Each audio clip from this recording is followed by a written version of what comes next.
Please remember to keep your phones off and stay seated during our speaker. Now please help me enthusiastically welcome our speaker, Tim. Yep. Yeah, this is a water vitamin. My name's Tim, I'm an alcoholic. Well, I want to tell you something. I've never wore a tie to a meeting, you know? I know Mike, I met Mike a long time ago, and he said I had to wear a tie tonight. I prayed on it last night. I feel so uncomfortable up here, you know? So if you're uncomfortable, join the group, right? Anybody with less than 30 days before I start my story, you know, I remember when I first started out, they said, anybody with less than 30 days, please stand up. And I stood up, and the guy asked me after the meeting, he said, what's your goal? I said, to sit down. I said, man, I feel no part of this deal at all, right? I just want to sit down and not have to stand up anymore. So with that, I want to thank Mike for letting me share tonight, and I hope somebody gets something out of my story. So I grew up in a small town in Pennsylvania, and I've had three major events in my life happen. My first event happened, I was 9 years old, and my mom came home and told me my dad committed suicide. Now, what I would tell you was that was 1969. And back then, everywhere I went, they had two parents. So I was always like, oh man, what happened to me? You know, why did he check out? And then I had a brother that was 14, or he was about 3 or 4 years older than me, and he thought beating the crap out of me was the way to be a father, you know? And he said, well, you're gonna get into athletics, and I'm gonna be the wild one. So that's what I did, and I was fairly good at it, you know? I played most of the sports in high school, and I remember we were going to this, I was living in this small town, and I think I was in 10th grade, and my mom took a job at Penn State University. And I went from a school of 600 to 600 in my class. And let me tell you, I didn't adjust very well. I kept hitchhiking. Hitchhiking when I was in school was very popular. It was like you hitchhike, somebody picked you up. Where are you going? It was no problem at all. I hitchhiked back to that town like every day. I remember I would get on the high school bus, and it would drop me off right in front of the high school, and the university bus would take me right home. And my mom always thought I was going to school. So like 9 days later, this mailman comes up and he goes, man, your kid isn't even showing up for school. Here's a registered letter. And the fast forward to that story is my mom married that guy.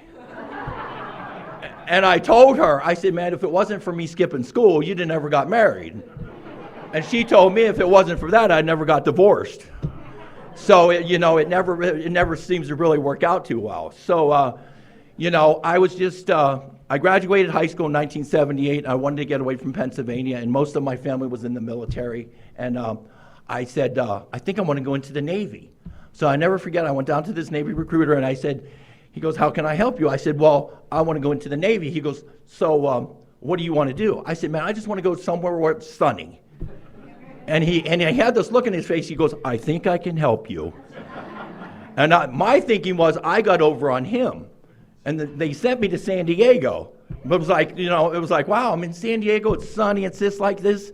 And I've done everything in my life before I got to AA out of fear. Everything.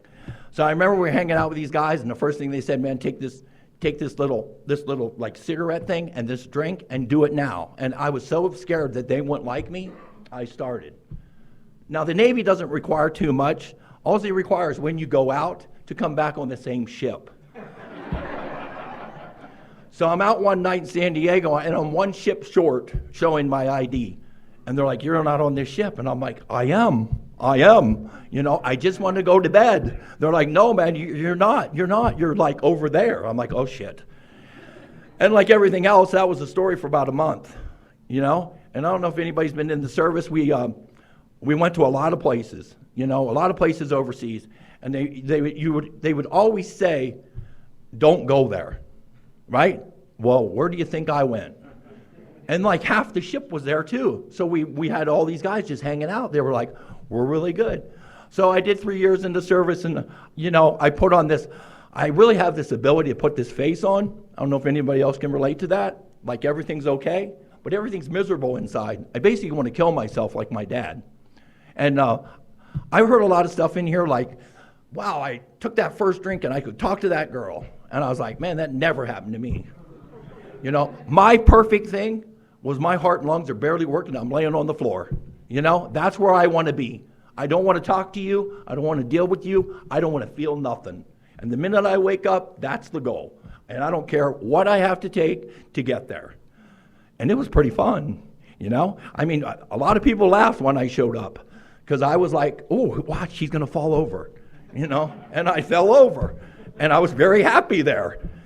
You know, and you know, then my mom thought it was a good idea that I went to Penn State University, and I didn't think that was a very good idea. You know, so I remember I had my best friend owned these Penn State sub shops, and we went to school together. And he said, "If you play softball on my softball team, I'll give you a job." I didn't know that was drug dealing and bookmaking. So we kind of did this, and I don't know about anybody else. We seemed on the outside, I had all the stuff. I was rocking and rolling, people were coming. But every time somebody came, I left the room. I remember I just had this little doggy door, and that's how we used to do the stuff. I was like, I don't want to be around you, you know? I just want to have my own little space. And it was going pretty well financially and stuff like that. It wasn't too bad. And then these two nice gentlemen showed up, and they were police officers. And they said, well, we have a warrant for your arrest for like dealing. I'm like, that's not me. And they said, well, we'll give you a week. You need to turn these names in. And I said, well, just give me a week. So I called my friend at home. I said, what do I do? He goes, man, don't say nothing. I'm going to take care of the lawyer. Everything's going to be fine. So about 3 days after that, they knocked on my door. And I answered the door. I said, man, I'm not ready. They're like, I'm not here to tell you that. I'm here to tell you your brother committed suicide. So now I got two of them. And I can tell you at that moment right there, I told everybody around me, I'm going to be next. I'm going to be next. My mom was a mess. I was a mess. My sister had a friend that went to ASU. We packed our shit up and we drove across the country, and we ended up in Gilbert. I think that was the first place. I will tell you this. When your parents don't drink and drug, that's a long trip. That is a long trip. I'm like, Mom, just go to bed. I got to go out. I got to get loaded. I can't drive not loaded. You know, I just can't do it.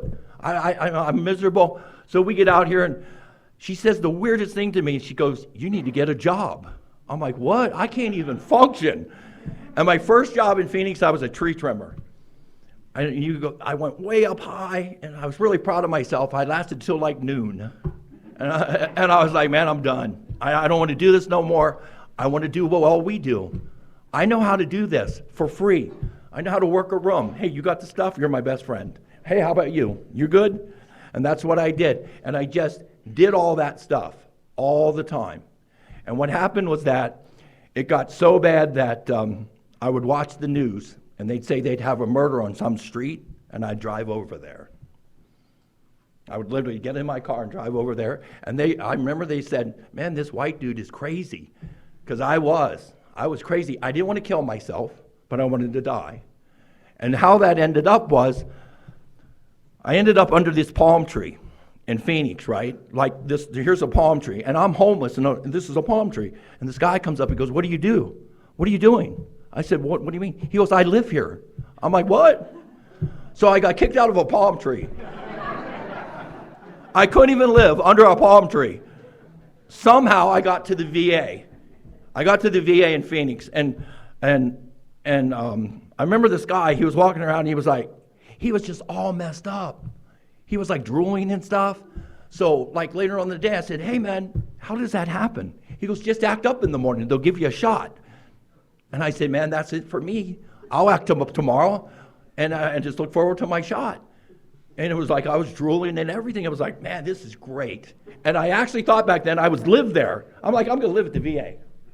They take care of me. I got a meal and a shot. I'm good. You know? But Tim wears out his company. They want you to leave. You know, now you got to leave. Well, I can't leave. I can't do that. I've been in every half. I went to a halfway house where they paid you in cigarettes. I don't smoke. They're like, I'm like, what? Where's my money? Leave that. Got on Social Security disability. Every time I got a check, I got loaded, and one day it was all gone. Didn't even know where I was going. Woke up one day, was supposed to go get a six-pack. I woke up out of a blackout. I'm in Long Beach, California. My thinking is what? Well, we might as well go to Vegas. Normal people don't think like that. I'm like, well, shoot, she's pissed. She might as well get real pissed because I ain't coming home.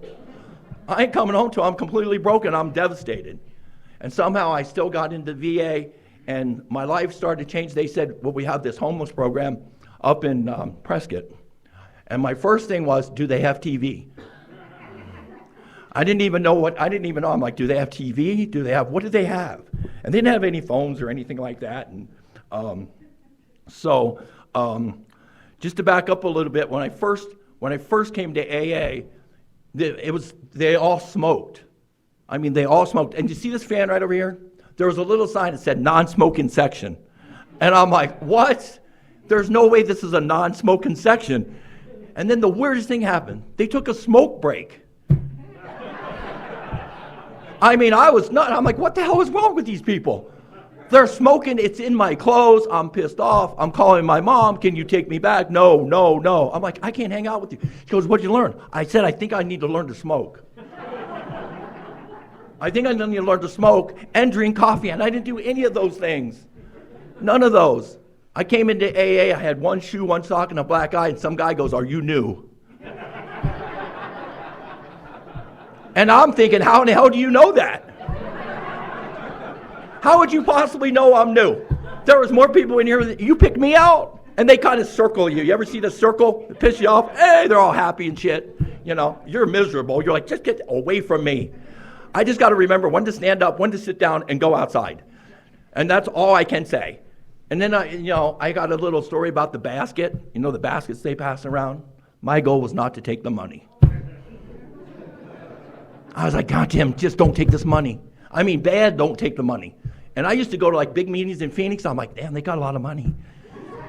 If I sit in the back, I can just take that shit, man. And you know what? I know the game. They'll invite me back. They just think I'm normal. Right? They don't think that's sick. Regular people think that's sick. Here, they're like, hey, come on back. They might make me the treasurer. I'm like, oh my God. I mean, these people are crazy. And if you laugh, you belong here. You know, you do. Because I have a lot of friends, they don't laugh at my shit. They don't laugh at anything. And I'll tell you what, I'll give you a little hint. If you're worried if you're an alcoholic or not, if you have a sobriety date, you are. And that's as easy as it gets. Everybody has a sobriety date, you're in. Just don't change it. And it's crazy. And I was in the VA, and I come up here, and I was like, I met this girl, right? And she said, hi. Well, I'm in love. I mean, man, I don't care if she's hot or not. She's got what I want, a house and a TV. One date, I'm moving in. That's my experience right there. I'm like, yep, I'm in. I don't even remember her name now. She had PlayStation 2. I was like, man, this is the best thing ever. It's better than the VA. So I got a job, and I'm a sports official, so I'm refereeing this basketball game, and my normal friends are like, hey, man, you need to get away from that bitch. She's going to kill you. I'm like, oh, no. She's just crazy a little bit. She's a little controlling. He goes, no, man, I'm telling you, you're going to be on the news. So I go and do this game in Wickenburg, and I come back, and there's this smoke behind the house. And I'm like, oh, my God, she burnt the house down. No, she burnt all my stuff. I mean, huge bonfire. I was like, that bitch burned all my stuff. I call my sponsor. He goes, what's up? I said, that bitch, she burned all my stuff. What do you want to do? I want to kill that bitch. He goes, what else? Tell me what else. And I went through like all this stuff. Slice her tires, do this, do that. Sponsors are pretty intelligent. He goes, man, you missed a miracle. I said, what's the miracle? He goes, you didn't say about getting loaded. And I never forgot that. And from that day on, I could do stuff without getting loaded. You know? I was here, I got a job in Scottsdale, and I met the sponsor that I have today. I was in this meeting in Scottsdale, and he came in. I was like, I told the guy beside me, I said, man, do you know who that is?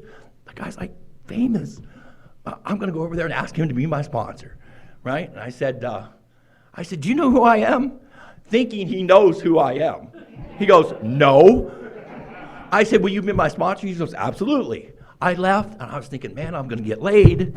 He's going to give me a great job. This is going to be great. Because he won't be able to, the work that he does, he won't be able to stay sober either. God had a different plan. He was serious, man. Do the deal. Right there. I shared yesterday in a meeting, I said the first year I got a chip, I was the most miserable man in the room because I didn't do anything. I didn't understand what that was. I understood call my sponsor. I don't know about anybody else. When I first got a sponsor, the phone would ring. I'm like, please don't pick up. Please don't pick up. Please. And then, hello? Shit. Ugh. Because he's going to tell me to do something I don't want to do. I don't want to change. I just want to call, and that's it. And it's kind of cool now because I guess you can just text, right? You don't really, you have this disconnect, just text your sponsor, you know?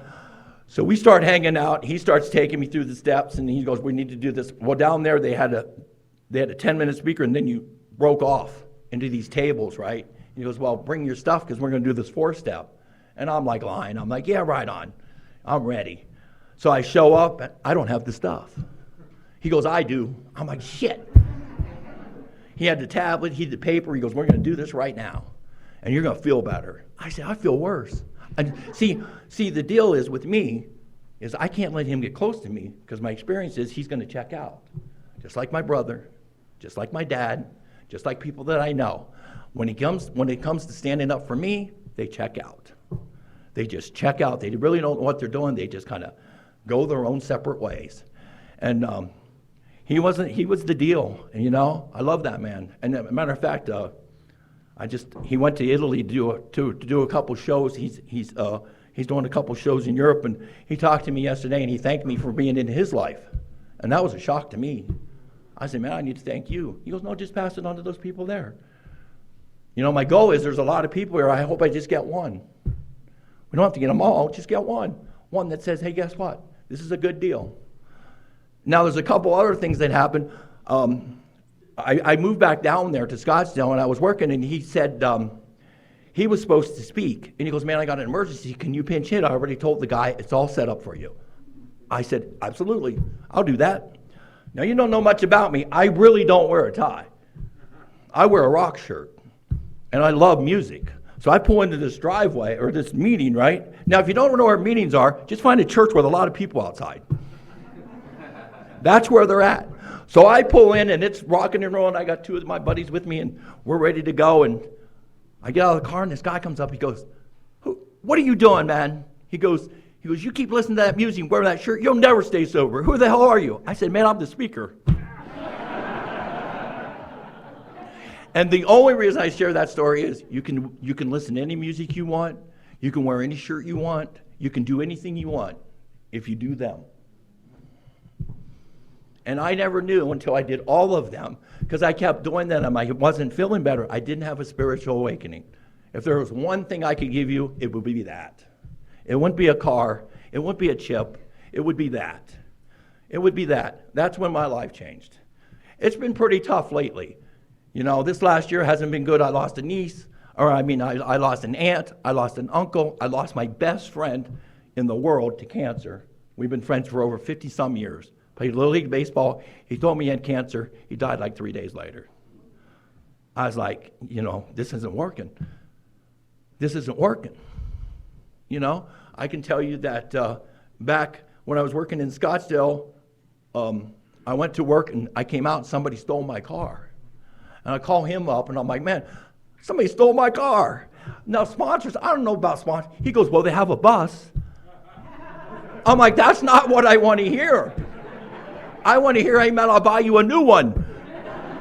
They have a bus. 2 days later, I had a heart attack.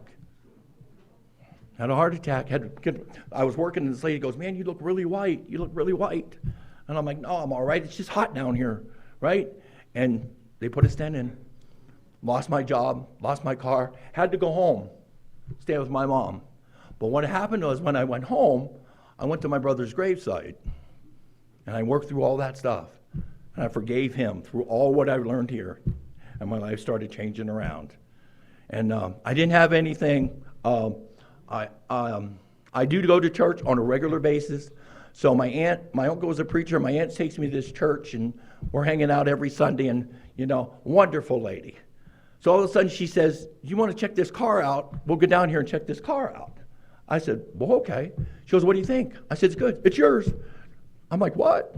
She goes, "Yeah, we were praying for you. This is yours." So I told my friends, they're like, "What church do you go to?" I said, I just show up. I just showed up. They got me back across the country. My sponsor was doing many shows. When he does shows on the East Coast, they're like close together. They're close together. So he was doing this show in Cleveland, and he says to me, he goes, "So what are you going to do tonight?" I said, "Well, my aunt lives right outside Akron, which ain't too far from Cleveland." He goes, "Go to Dr. Bob's house." I said, "No, I want to go to the Football Hall of Fame." Right? So I get in the car, and I'm like, shit, I have to go. Because he thinks I'm going to go. So I go to this meeting, and these people are very nice in Akron. They're like, "Oh, it's right over there." I'm thinking it's going to be up on this hill, like a shrine, right? Hell, they're drinking across the street, And I was like, we went in there. There was a typewriter there. I come back. I see him. He goes, "You went, huh? You went." I said, "Yeah, I went." I take all the suggestions that were made. I will back up. If there's a big difference between a problem drinker and an alcoholic. And I heard this guy share one time, and it was perfect for me. He goes, a problem drinker will go in front of a judge, and the judge will say, "Clean your shit up or you're going to jail." And he goes home to his wife and he quits. I just think, well, how's it in jail? Because I'm going. Because I can't quit. I cannot quit. I just cannot quit. Today I can. It's weird how God works. I was driving down here, and I got a flat, like right on whatever this road is. I'm like, oh my God, you can't be serious, right? I can't be serious. But when I learned, I don't even know, I know Mike. I know a couple people in this room, and I say, "Man, can you guys help me after the meeting?" What do they say? Yes. They say yes. They say it's just how it goes. My experience is I really like the old AA. That's how I was brought up. Do the book, have a life, do all the steps. Now, I will share this to you. Take it as is. There's probably some people here in rehab. I really don't believe in waiting a year to get into a relationship, because I'm not a big book thumper, but I don't think it's in the book. I don't think it is, because my experience is you're going to have to hang out with her sooner or later. You might as well get started. I sponsor these guys, and I tell you, ladies, the first thing I say, I'm taking her side. They get pissed. I'm like, guess what? When you bitch, it's your fault. I'm taking her side. Every time. And you know what? Here we go. Just take it like this. I was sitting over here. It was almost like I was on my first date. My hands are sweating. My heart's pumping. And what I'm thinking over there is, I hope these people like me. I still go through all that. I hope they like me. It's weird when you keep showing up and what kind of happens around here. I can tell you that how it is today. I run my own tennis business. I'm a referee in town. And the best thing is, I just picked up this new job at a golf course. And guess what? For the last 10 years, there was no in between on my resume. None. I was like, damn, that is me. What scares me sometimes is somebody will say, "Can you give me a reference?" What? Me? You don't, what? Can you give me a reference, Tim? I need a reference. I'll share probably the best story I ever heard. I think I was in Scottsdale, and this 10-year-old little girl came up to me, and she goes, "Tim, I want to thank you. I don't have to put my mom to bed anymore." And I said, oh my God, look at that, a 10-year-old. I don't have to put my mom to bed anymore because she came here. The only reason, the sobriety date is, somebody told me one time, the sobriety date is, I was done before you. That's it. I think we get caught up too much in time. I can tell you my experiences. I know guys with 20 years, I wouldn't hang out with them for anything. And then I can see a guy with 6 months, I'd hang out with him. Or 2 years or whatever. You can just tell when they enter a room. I cannot believe I wear a tie. And I was taught early on, what you do in AA is you do stuff that's uncomfortable until it becomes comfortable. And I could tell you right now, when I first came here, I was very uncomfortable. I wasn't tonight. When I first joined those, when I first called my sponsor, when I call, he answers. We have a great relationship. I have a great relationship with my mom. My nieces are wonderful. And I still have all the stuff. The world's changing. I bitch about that. The COVID thing was ridiculous. I still struggle with that. I'm like, man, what happened here? And I'm like old now, I remember, I'm like, I ain't never met shit. Look at that guy. He sucks, man. That ain't gonna be me. Hell, it's me. I'm him. I'm her. And just keep doing the deal and keep showing up, and wonderful things will happen. I said I was working this tennis job in Scottsdale, and when they came into the club, they how should I say this? When you came into the club, they told you everything that was at the club, classes and everything. So there was about 5 of us, right? So this is how God works in my life. So this lady comes in, she's a little overweight. So they're like, Tim, you're up. Go, man, go. I'm like, what? Go. I said, okay, I'll do it. So I did it, right? And I said, well, these are the classes. She goes, well, my husband has season tickets to every sporting event down in Phoenix. If you give me free tennis lessons, we'll give you tickets. And I said, what did you just say? Me? And I never told those guys. I never told them. They're like, man, you do a lot of events. I'm like, man, that could have been you. But it's how people look. That's how we are perceived. I got a job in New York, and, I never knew what the hotline was. I thought the hotline was when you were thinking about drinking. So I'm in New York. I don't have a car. I got this great job. I call my sponsor. I'm like, I don't know where these meetings are. He goes, call the hotline. Hell, it's right across the street. I was like, what? Yeah, the church right there? It's right across where you work. I was like, oh my God, it's right here. I sponsored this guy in Pennsylvania. I've been sponsoring him for, God, I think 10 years now. A wonderful man. He's gone through cancer and stuff like that. And the funniest thing with him is, he really doesn't do too many of the meetings anymore. But he hasn't changed to me. You know what I mean? The primary purpose is what? Put our hand out and not drink. Just have the desire to not drink. To not drink. If you're in one of these halfway houses, what I would tell you, it's temporary. It is temporary. It feels permanent, but it's temporary. It's temporary. And I can't believe the places that I've been, the things that I do, the people that I've met. My sponsors brought wonderful people in my house. Like I said, we all go to church. And it was the funniest thing about church is, when I went there, I was like, damn, I heard that in AA. I was like, oh my God, I heard that in AA. What the hell do these people do? But, I'm kind of wrapping up. I don't know if I took enough time. I want to thank Mike again for letting me share. If you got anything out of it, just keep coming back, and thank you so much.